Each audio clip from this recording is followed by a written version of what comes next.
The wind came first.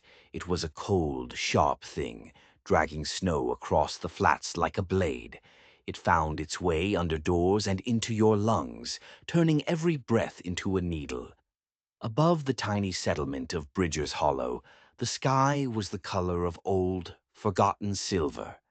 Every chimney had gone cold, every one, that is, except for one. The whole town was holding its breath, waiting for the storm, waiting to see who would break first. But Thomas, he had a different kind of patience. He was in the barn, out of the wind's bite, oiling the hinges on the big door.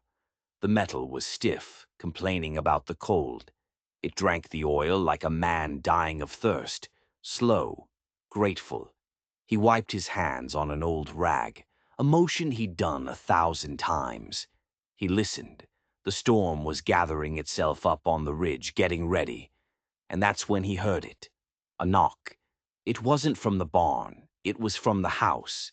It wasn't the sharp rap of a salesman or the friendly thump of a neighbor. It was 3 soft taps. So soft it was like the person on the other side was saving their breath just to make the sound. He set the oil can down. His boots scraped against the ice-crusted ground as he walked to the porch. The wind grabbed his coat, pulling it tight, showing him just how cold it really was. He had his old rifle in one hand. It wasn't for fear. It was a habit. A bad one, maybe. He opened the door. And that's when he saw her. She looked too young to have seen a winter this mean. Her shawl was frayed, her cheeks raw from the wind. She was missing a boot. Her bare foot was wrapped in a torn stocking and a piece of burlap, tied on like a desperate prayer. And her belly. It strained against the thin fabric of her faded dress. Heavy. A promise that wasn't going to wait for the weather to clear. But her eyes were steady. "Can I stay?" she asked. Her voice was barely a whisper. "Just till morning." For a long second, the only answer was the wind, whistling as it pushed a fine powder of snow through the crack in the door. Thomas didn't say a word. He just stepped aside. He didn't ask her name. He didn't ask who she was running from, or why she'd picked his door out of all the others. Sometimes questions are just another kind of storm, and it looked like she'd had enough of storms for one lifetime. She stepped inside, slow, like she was afraid of waking up ghosts. The heat from the wood stove hit her first. Then the smell of old coffee from that morning. She saw the small, worn table, the 2 chairs, and on the back of one, a woman's shawl that hadn't been touched in 2 long years. Thomas leaned his rifle against the doorframe. He walked to his cot, shook out a thick quilt, and handed it to her. He didn't make a big deal of it. He didn't even look her in the eye. It wasn't unkind. It felt like respect. He knelt by the stove, added another piece of pine, and coaxed the embers back into a low flame. "Sit," he said. She sank down onto the rag rug by the hearth. She pulled the quilt around her shoulders and finally let them drop. A shiver ran through her, a deep one, and then it was gone. She looked up like she was about to apologize for being cold. He poured a second cup of coffee.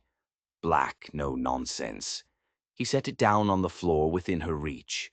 Only then did he ask, "Name?" "Clara." He nodded once. "Thomas." And that was it. No questions. No long list of her sins. Just the sound of the house getting used to having another person in it. The tick of the iron stove. The whisper of snow against the window pane. The silence between them wasn't empty. It was heavy, but it had room in it. Enough room to hold a secret. Enough room to last the night. Clara clutched the cup, her hands still trembling. For the first time, the mask she wore, the one of a traveler always on guard, it slipped. All that was left was exhaustion. The kind of tired you only get when you've run farther than you ever thought you could. Thomas saw it. He saw the way her eyes kept drifting to the fire, the way her eyelids were heavy. He didn't push. He knew what weariness looked like. "You don't ask much," she said, her voice rough around the edges. He glanced over. He saw her quickly wipe a tear from her cheek. "Looks to me," he said, his voice low and even, "you've been asked too much already." The words settled between them, heavier than the quilt she held. Her shoulders relaxed just a little. The air in the cabin shifted. It wasn't comfort, not yet, but it wasn't just fear anymore. Clara pulled her knees to her chest, her hand resting on the curve of her belly, and she let the silence do the talking. That night, the storm hit for real. The wind clawed at the shutters. Snow hammered the roof.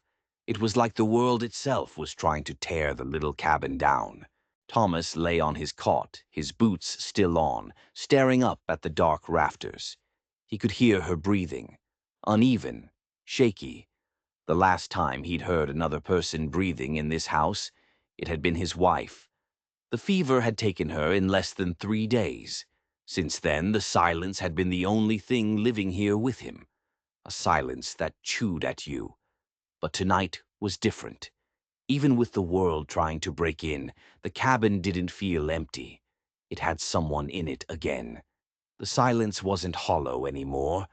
But what Thomas didn't know, what he couldn't possibly know, was that the storm outside was nothing.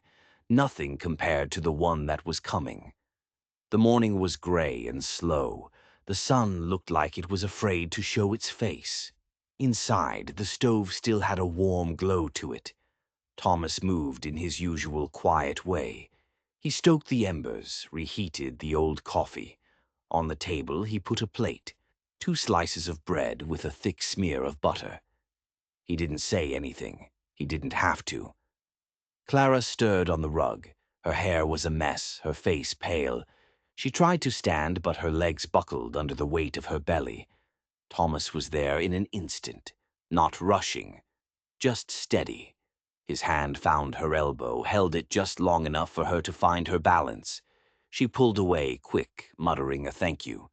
He helped her to the rocking chair by the fire, and that's when she saw it. The other chair, the one with the faded shawl still draped over the back. It looked like someone had just gotten up and was about to come right back. "Did someone sit here?" she asked, her voice soft. Thomas's jaw tightened just a little. His eyes went to the shawl. "My wife," he said. The words were flat, a fact, like a stone you couldn't move. She was quiet, strong. He didn't say more. He didn't need to. Clara just nodded. She looked from the empty chair to her own belly, the old and the new. 2 lives sitting side by side in the weak morning light, the weight of a memory, the promise of a beginning. But the quiet didn't last.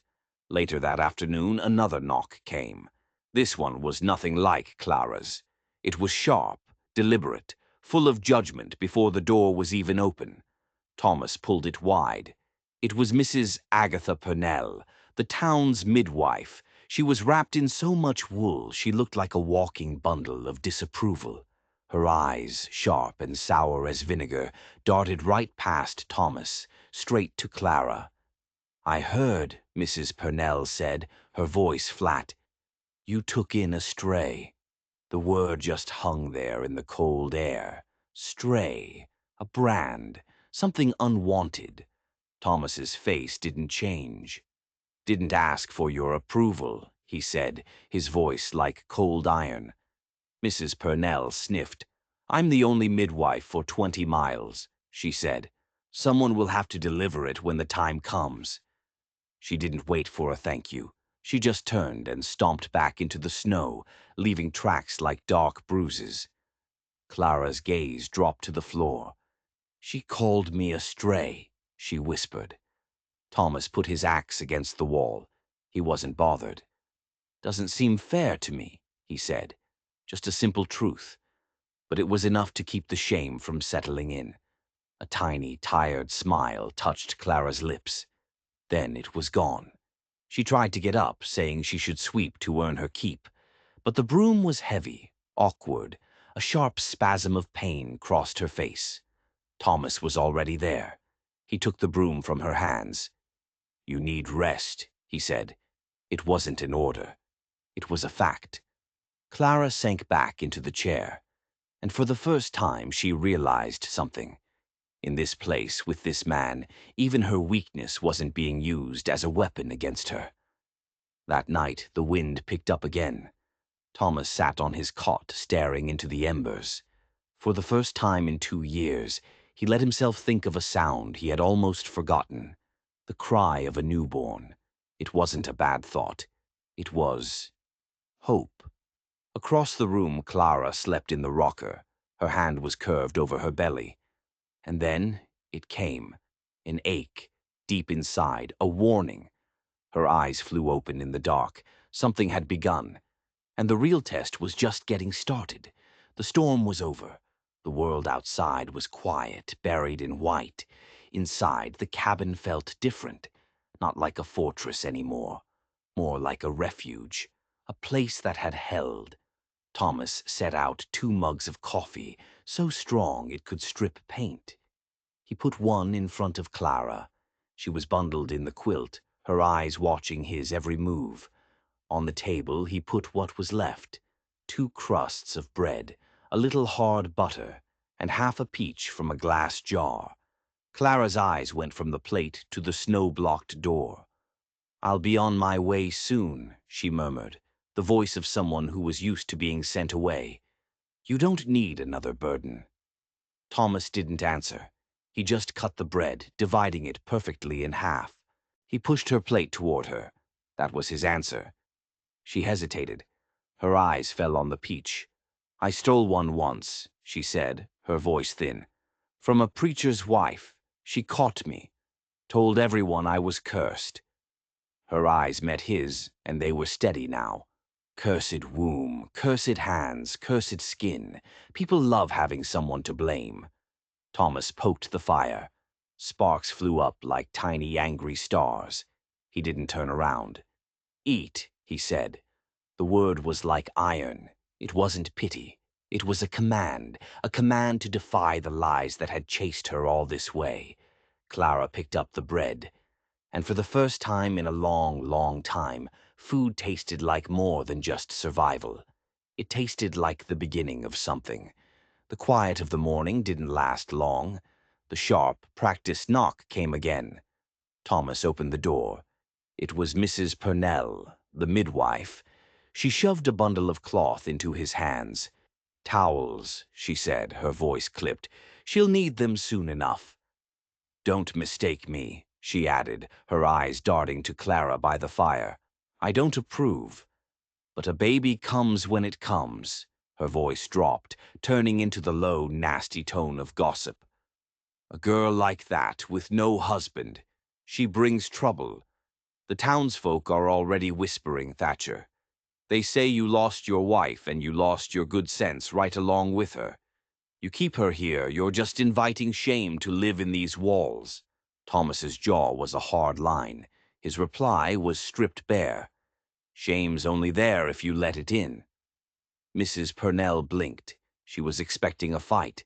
What she got was a wall. She sniffed, turned, and left. Clara's shoulders were stiff. "What else will they say?" she asked the silence. "Women like me. We don't get to be mysteries. We get turned into warnings." Thomas closed the door, shutting out the judgment. His silence wasn't empty. It was a shield. And in that quiet, protected space, the cabin held its own against the world. The fire burned low. Shadows danced on the walls. Clara stared at the floor, her hands wrapped around her belly. "My mama died when I was 7, she began, her voice flat. "My paw, he drank.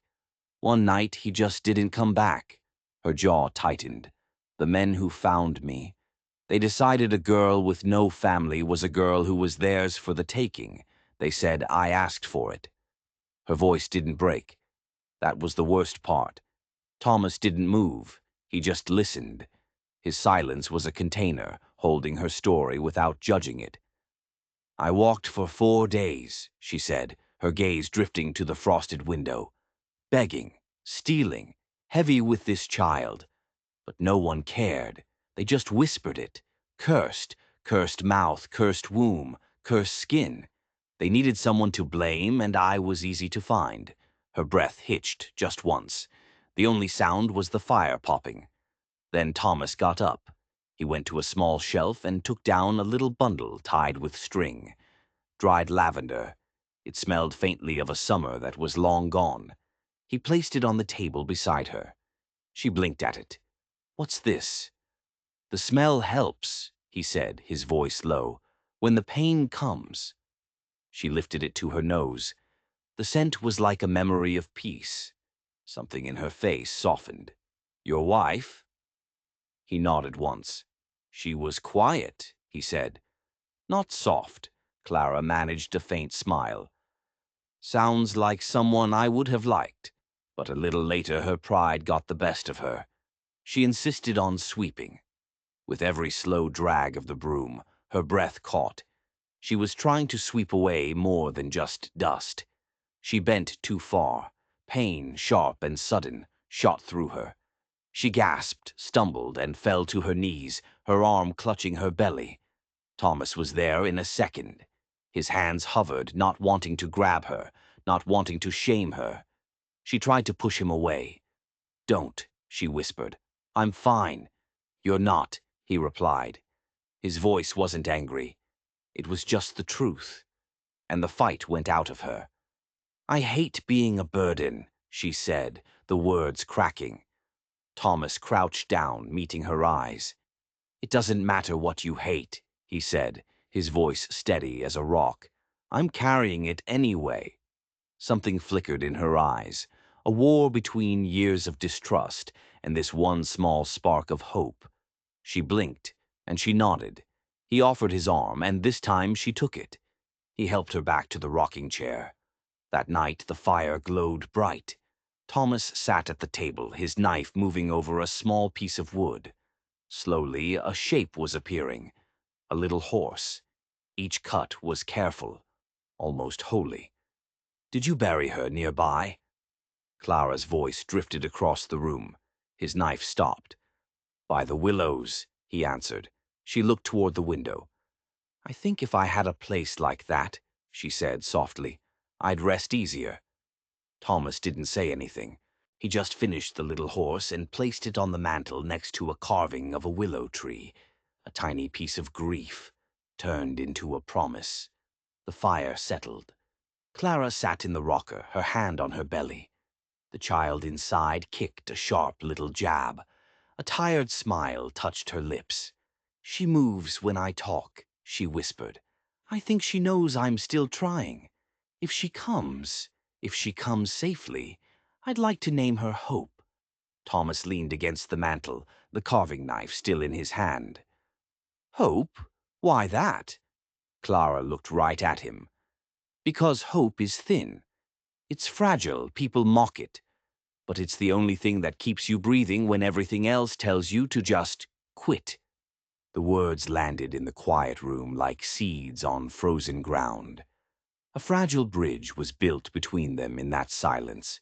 "When the storm ends," she asked, her voice trembling, "if I still have nowhere to go, will you let me stay?" Thomas's answer was quiet but clear. "Storm ain't over yet," he said. "No use sending you out into it." It wasn't a promise of forever, but it was a promise of now, and for Clara that was more than enough. The next morning the storm had broken. Thomas saddled his horse. He had a small list Clara had written: flour, tobacco, needle and thread. She stood by the window, watching him. Will they try something?" she asked, her voice full of a dread she didn't have to name. Thomas met her eyes. He didn't offer empty words, just that steady, unmovable calm she was starting to depend on. "If they do," he said, "they'll wish they hadn't." The door closed. Clara pressed her hand against the wood. "Stay put, little one," she whispered to her belly. "Don't come today." The town of Bridger's Hollow was stirring, but the air was different. It was charged with gossip. Men stopped shoveling snow to watch him ride by. Women turned their backs. Silence can speak louder than words. The bell on the general store door jangled. Cal Harker, the storekeeper, looked up. "Morning, Thomas." "Flour, lard, needle, and thread," Thomas said, pulling off his gloves. Cal moved slow, his eyes flicking to the list. "Word is you've got company," he said. It wasn't mean, just a fact. "She ain't trouble," Thomas said. "That's not what Mrs. Purnell's been telling folks," Cal muttered. Thomas's jaw flexed. "Mrs. Purnell should mind her own business." The shop went quiet. A loud cough from the back of the store gave him away before Thomas even turned around. Sheriff Lell. He was leaning against a rack of tools, arms crossed, tapping his boot. "Thatcher," the sheriff said, his voice sharp as a rusty blade. "Heard you're playing house. A bit soon, don't you think?" Thomas didn't look up. "She's sheltering, that's all." "She's pregnant," Lell pressed. "Unmarried. Sleeping under your roof. That makes it my concern." That's when Thomas turned. His eyes were as cold as the wind outside. "You come near her, Sheriff," he said, his voice low and dangerous. "You'd better bring more than just that badge." The silence in the store was so thick you could have cut it with a knife. The sheriff gave a thin smirk. "Always had a soft spot for lost causes, didn't you?" Thomas slung his satchel over his shoulder. "Better that than a bully." Their eyes locked. The sheriff's hand twitched, but he didn't move. "You'll regret this," Lell said. "Not as much as you would," Thomas replied, his voice like iron. The sheriff walked out. Whispers started up like startled birds. Thomas paid for his things and stepped back out into the cold. As he mounted his horse, he knew he'd drawn a line in the snow. A line the whole town had seen. He wouldn't argue. He wouldn't explain. He would just stand. And sometimes, standing is enough. When he got back, the cabin smelled of soap. Clara was folding the towels Mrs. Purnell had left. She was trying to pretend she wasn't counting the minutes between the aches in her back. She was stacking the last towel when she saw it. A flash of movement outside. A small girl darting across the snow. Thin legs, bare feet wrapped in rags. Clara had the door open before the girl could even knock. The child froze. "I ain't begging," she said, her chin up but her eyes full of hunger. Clara's heart ached. "Come in before your toes fall off," she said gently.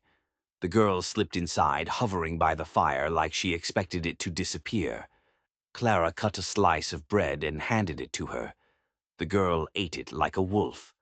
"What's your name?" Clara asked. "Ella," the girl said through a mouthful. "Got family nearby?" Ella shrugged. "Mama works at the saloon. Sheriff don't like me hanging around."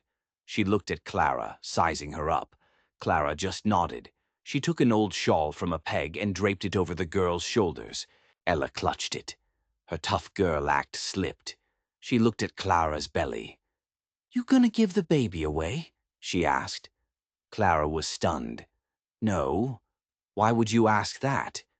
"Folks say you ain't fit," Ella said. "Not mean. Just a fact." Clara took a slow breath. "Folks say a lot of things, sweetheart. Most of it isn't true." The child thought about that. Then she asked, quieter, "You ever been mean?" Clara's throat tightened. "Once," she whispered, "but it hurt me more than it hurt them." Ella nodded like that was the most sensible thing she'd ever heard. She finished her bread. Her eyes went back to Clara's belly. "They'll come for you," she said. Clara's hand flew to her stomach. "You think so?" Ella nodded again. "But not him," she said, her voice sure. "He'll stand for you. He's got the look of a wall, the kind that don't fall down." The words sank deep into Clara's chest. She thought of Thomas, his silence, his steady eyes, the way he'd caught her when she fell. He didn't make promises. He just was. "He doesn't say much," Clara murmured. "He don't have to," Ella replied, already snuggling into the warmth of the rocking chair. "Sometimes Being quiet makes folks hear you louder. By the time Thomas came back, the cabin was quiet. Ella was asleep, curled up against Clara's side. For a moment, Thomas just stood in the doorway, the snow dusting his coat. For the first time, there was a kind of peace in his home. It was borrowed, it was fragile, but it was real. He set his satchel down and knelt beside the chair. His eyes searched Clara's face. "You all right?" "I'm managing," she said, a little too quickly. "You're hurting." This time, she didn't deny it. He didn't touch her. He just looked at her, like she wasn't something broken, like she was a fighter. He reached into his bag and pulled out the spool of thread. "Brought this," he said. Clara frowned. "What for?" "The hem," he said, "on the crib blanket, the one she'll use." Her breath caught. You're making her a blanket?" "Not yet," Thomas replied, his voice quiet. "But I will." Something in his voice was warmer than the fire. Clara blinked back tears. She looked at the sleeping girl, then at the man kneeling beside her. And she saw it, what the little girl had already known. This wasn't a savior. This was a wall that wouldn't fall, a wall that was built to stand against the storm. Clara stood by the fire. Her eyes moved around the room. It wasn't just a shelter anymore. It was becoming something else. On the mantel, next to the little wooden horse, sat a small cradle, freshly carved from pine. The lines were smooth, shaped by steady hands. Nearby, the bundle of lavender sat in a dish, its scent softening the air. These weren't just things. They were messages. He was building a space for her child, not out of pity. He was weaving them into the fabric of his world, one quiet act at a time. She turned. He was watching her. He didn't look away. No words were spoken, but the air was thick with what wasn't being said. An unspoken promise, a recognition. You are not alone. His gaze held hers, steady as a flame. She opened her mouth to thank him, to tell him about the dangerous, fragile thing that was taking root inside her. Hope. But before she could speak, a pain sharp as a claw ripped through her belly. She staggered, grabbing the back of the rocker. The lavender bundle fell to the floor. Thomas was beside her in an instant. His hands were steady, but his eyes were full of alarm. Clara's breath came in ragged gasps. "It's starting," she whispered, her voice breaking. Outside, the wind began to howl again, as if the world itself knew that the real fight had just begun. The pain came in waves. Each one stole her breath. Each one was stronger than the last. Clara gripped the arms of the chair, her knuckles white. Thomas's calm finally broke. He moved fast. He pulled a bedroll close to the stove, shook out the quilt, and threw more logs on the fire until it roared. The small, orderly cabin became a chaotic birthing room. "Stay here," he said, his voice low and urgent. She grabbed his sleeve. "Don't leave me." "I'll be quick," he promised. He grabbed his coat and his rifle and ran out into the storm. The night was a monster. Snow flew sideways. The wind tore at him. Every step his horse took was a gamble, but Thomas didn't slow down. He could only see her face twisted in pain. He could only remember the helpless silence after his wife died. Not again. Not this time. He saw the light of a lantern. The Purnell house. He hammered on the door. Mrs. Agatha appeared, her face a mask of irritation, until she saw his. "She's in labor," he said. "Come now." The midwife didn't waste a second. She grabbed her kit and followed him into the gale. Back at the cabin, Clara was on her side by the fire. Her hand was wrapped around the lavender bundle, like the scent was the only thing keeping her here. When the door burst open, she almost cried with relief. "Towels!" Agatha barked, dropping to her knees beside Clara. "Boil water!" Thomas was already moving. When the next wave of pain hit, Clara grabbed his hand. Her grip was like iron. Her scream was raw enough to shake the rafters. He didn't flinch. He just braced her. "Breathe," he whispered. "I'm here." The hours were a blur of agony. Agatha's voice was sharp, practiced. "Push now. Rest. Again." Her face never softened, but her hands were sure, competent. Thomas stayed by Clara's side. His fingers were bruised from her grip. He wiped her face, gave her water. When she gasped, "I can't," he answered, his voice a low anchor in the storm. "You already are." And then, silence. The final push was over, but there was no cry. For one terrible, endless second, the only sound was Clara's ragged sobbing. "Where is she?" she cried, her voice cracking. Agatha was bent over a small, limp body. Her lips were a thin, hard line. She rubbed the baby's back. Nothing. Clara's wail filled the small room. "No, please, no." Thomas stood up. A strange calm settled over him, hiding the terror in his chest. "Give her to me." Agatha hesitated for just a fraction of a second, then placed the tiny infant in his large, rough hands. She was so light, frighteningly still. He cupped her head, tilted her forward, and rubbed her spine. He gave her a careful pat. Then another. "Come on, little one," he muttered, his voice raw. "The world's waiting." Nothing. Clara's screams tore through him.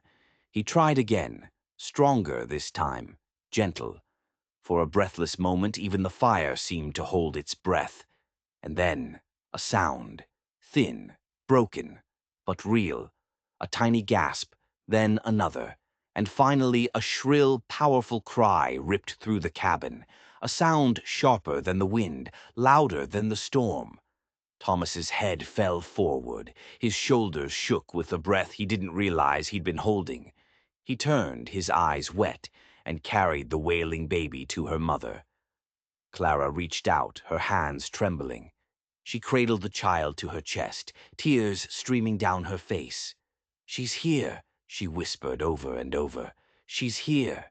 Agatha tied the cord, wrapped the baby, and finally sat back. For the first time, her face softened, not with judgment, with awe. She watched the baby, her little fists balled, her lungs fierce. "She's strong," Agatha admitted. "Stronger than I thought." She paused. "I was wrong." Clara's eyes, wet and searching, lifted to the midwife's. "You said I was cursed." Agatha let out a long breath. "I did," she said, "and I regret it. This girl is healthy. You did this. Don't you let anyone tell you different." The simple words cracked something open in the room. Agatha's eyes fell on the little wooden cradle Thomas had carved. She reached out and brushed the smooth wood with her fingertips. "Your wife," she said quietly. "She'd be glad you opened the door again." Something flickered in Thomas's eyes. Maybe she would. The midwife gathered her things and left, slipping out as the storm finally began to die down. When the door clicked shut, the silence that fell was different. It wasn't lonely. It was the silence of a heartbeat, of a mother and her child, of a man on his knees, watching over them both. Clara whispered into the baby's damp hair. "You're not cursed," she said, her voice soft as the firelight. "You're ours, strong and whole." Thomas moved closer, resting a hand on the back of the rocker. He didn't speak. He didn't need to. Life had come back into his house, fierce, loud, undeniable. The storm was over, but the peace was never meant to last. The fire burned low. Clara sat in the rocker, the newborn, Hope, asleep in her arms. Thomas knelt nearby, his exhaustion a heavy cloak on his shoulders. He hadn't slept. He just watched them, as if they might disappear if he blinked. Clara met his gaze with a tired smile. "She cried in your hands first," she whispered. "She trusts you." She paused. "So do I." The words hung in the quiet air. Hope whimpered, and Thomas reached out one finger. The baby's tiny hand wrapped around it with surprising strength. For the first time since she'd knocked on his door, Thomas felt the cabin breathe again. It was alive. It was whole. And that's when the knock came. Not timid this time, sharp, deliberate, authoritative. Thomas rose slowly. He opened the door. Sheriff Lell stood on the porch. Behind him were two big ranch hands, their faces hard and unreadable. The sheriff's eyes narrowed. "I heard," he said. "A child was born here last night." Thomas didn't blink. "You heard right." Lell's gaze flicked past him into the warm cabin. "That child has no legal father," he pressed. "It's an illegitimate birth." Thomas stepped out onto the porch, pulling the door shut behind him. "She's human," he said, his voice dangerously even. "That's what matters." The sheriff shifted his weight. "That girl in there is unmarried. The baby has no claim to anything.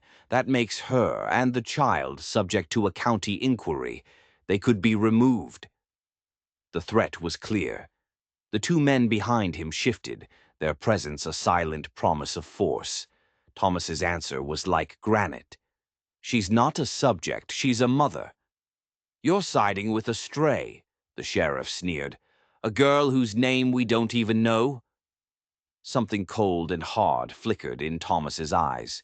He straightened up, his shoulders squared against the pale morning light. "Clara May," he said, each word deliberate and sharp. "Her name is Clara May, and you'll speak it with respect." The name hung in the cold air like the ringing of a bell. The sheriff's jaw clenched. The two ranch hands looked at each other. One of them dropped his gaze to the snow. "You're risking your place in this town, Thatcher," Lell warned.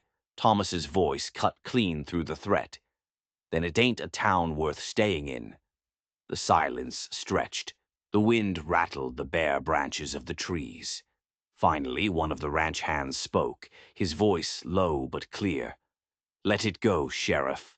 The other one nodded. "He's not wrong." Lell stood there, trapped between his authority and a truth he couldn't deny. His shoulders sagged just a fraction. He gave Thomas one last look, a warning. But there was something else in it, too, a kind of recognition. A line had been drawn. He turned and crunched away through the snow. The ranch hands followed without another word. Thomas watched until they were gone. Then he let out a long breath and went back inside. Clara looked up, her face pale with fear. What did he want? "To remind me of the rules," Thomas said, shrugging off his coat. "And you?" "I reminded him," he said, his eyes finding hers, "that some things aren't his to decide." Her gaze dropped to the baby in her arms.